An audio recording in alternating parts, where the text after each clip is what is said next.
So I'm here with Jeff Perkins of ParkMobile. Jeff, Hi. thank you. I've been super impressed with Jeff and ParkMobile, social media, LinkedIn stuff. I've seen a couple of your videos, like them. Jeff believes in videos like I do. So I'm going to ask you questions about marketing. Sure. Just kind of let you speak. You are, from what I hear, the king of marketing. Well, some would disagree with that, but I appreciate it. Yeah. Well, Gary Vee is probably the king of marketing, right? Or what are your thoughts on him? I like Gary Vee. Yeah. Yeah. He's very entertaining.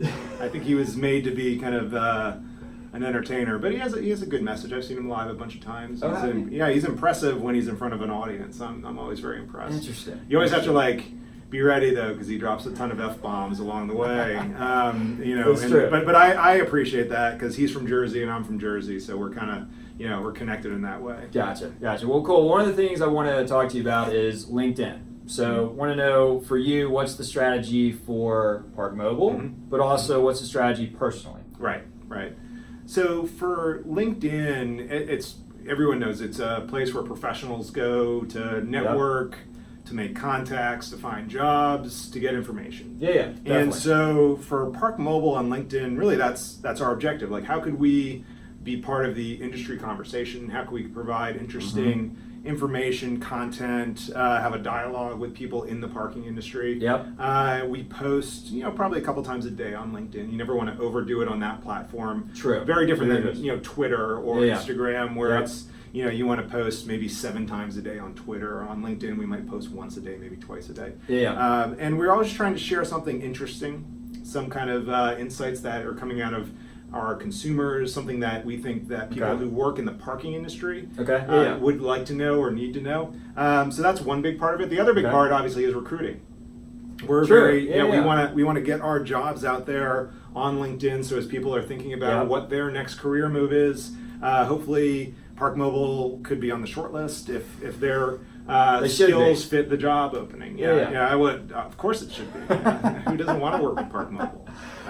No, I mean, this company is, since I've been here, it has all the ingredients you want in a company that you would work at. It's got a great culture. We win a ton of awards for being a top workplace. And so I think the people who work here really like to work here. It's not, when you think about jobs in your occupation, there are places sometimes you have to go to. I have to go to work today.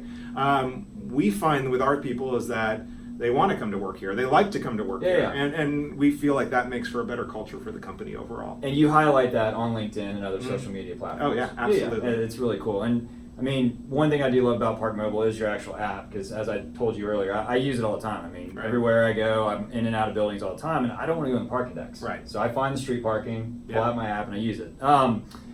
For the CMO position, one thing about marketing that I always find is that for me, it's I know I need to do it, and it's like taking a vitamin. I know I need to do it. I know I need to do it every day, but I don't really see the results. Right. So for you as a CMO, what do you track and what do you measure? Well, maybe you're not doing it very well. That could be the challenge with you personally. Now, that may be true, right? That may be true.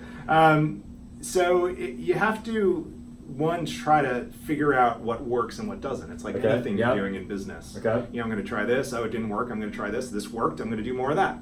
And that's what we do in marketing. We talk about A/B testing, and we talk about fast fail, and just we try to do a lot of different things. Marketing is really dynamic and changing very fast. So to kind of show my age, so I started in the 90s doing television advertising for a big ad agency. Nice. Right. And that was kind of the end of the TV generation.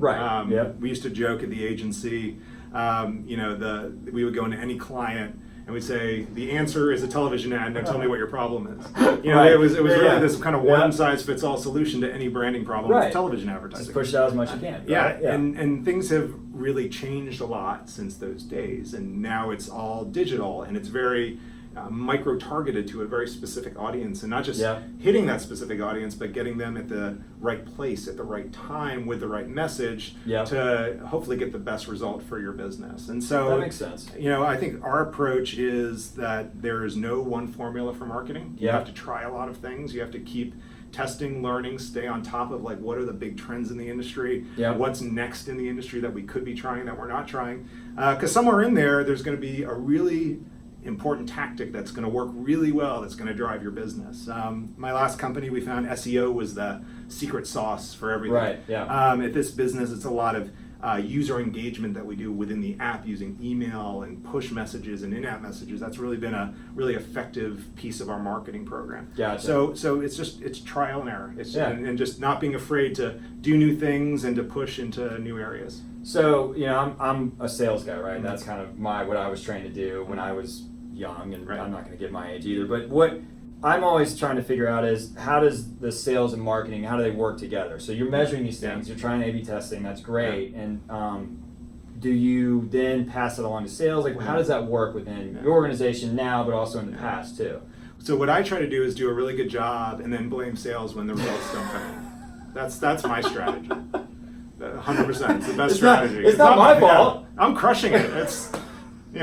If the sales guys could look at this engagement. Look at this engagement. That's funny. No, so at one point in my career, someone thought it would be a good idea to give me a sales team.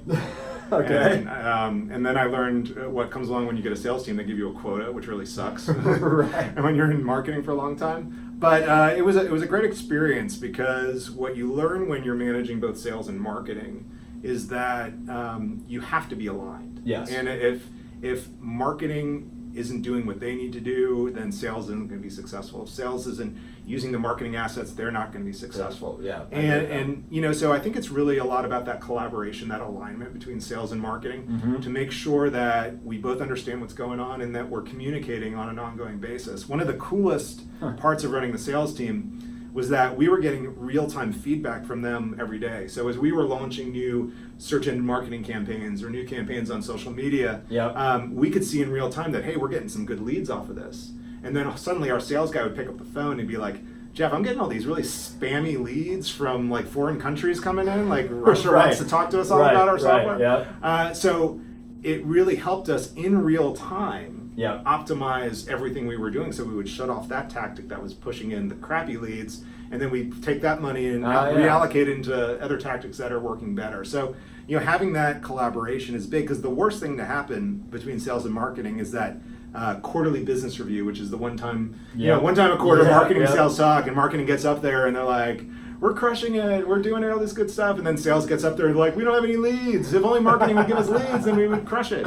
And that's the worst case scenario, right? That you're working in a silo, you're not talking. So I think in today's environment, where it's critical for marketing to drive leads that will go to the sales team, there has to be that ongoing two-way dialogue. There has to be collaboration, and better collaboration for marketing and sales is going to lead to better results for the organization. Definitely.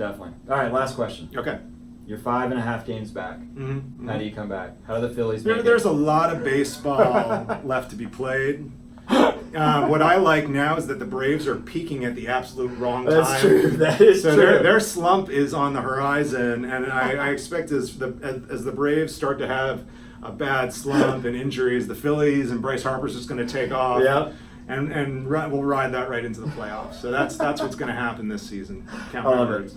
Well, Jeff, thank you. I appreciate it. All right. Yeah. All right, man. Hope you guys enjoyed it. Thank you.